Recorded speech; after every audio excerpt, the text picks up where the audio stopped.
to welcome you to the Ask Jeff YouTube channel. Here's today's question.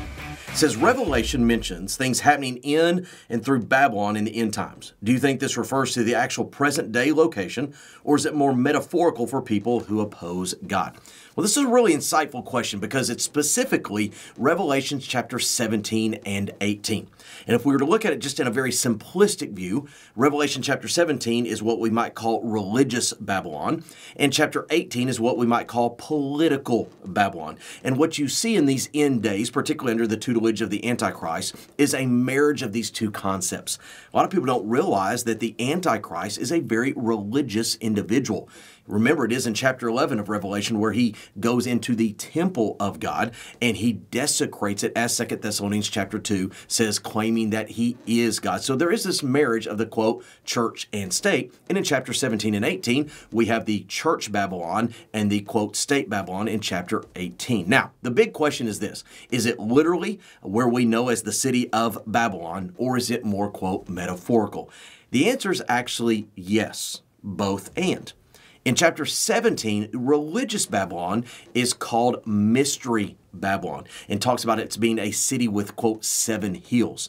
If you were to be literal about that, that's what we know as Rome today.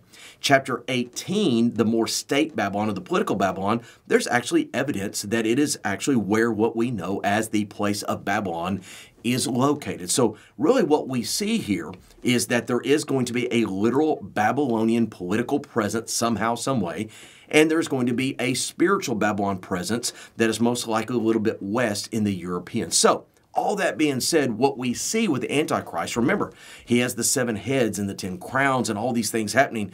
It's a coalition of the world. However, what we're going to see more specifically is a Babylonian influence that is both political as well as religious. And let me remind you as I close, you go all the way back to Genesis chapter 10.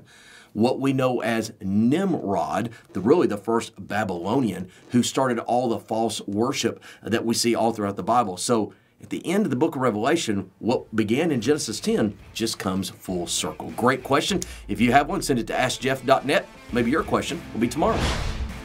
Thanks for being a part of today's daily question. Now, we answer a question each and every day. Please feel free to submit a new question at AskJeff.net. We may not have gotten to yours today, but we eventually will continue to be a part of this. Subscribe so you don't miss out on a question every day.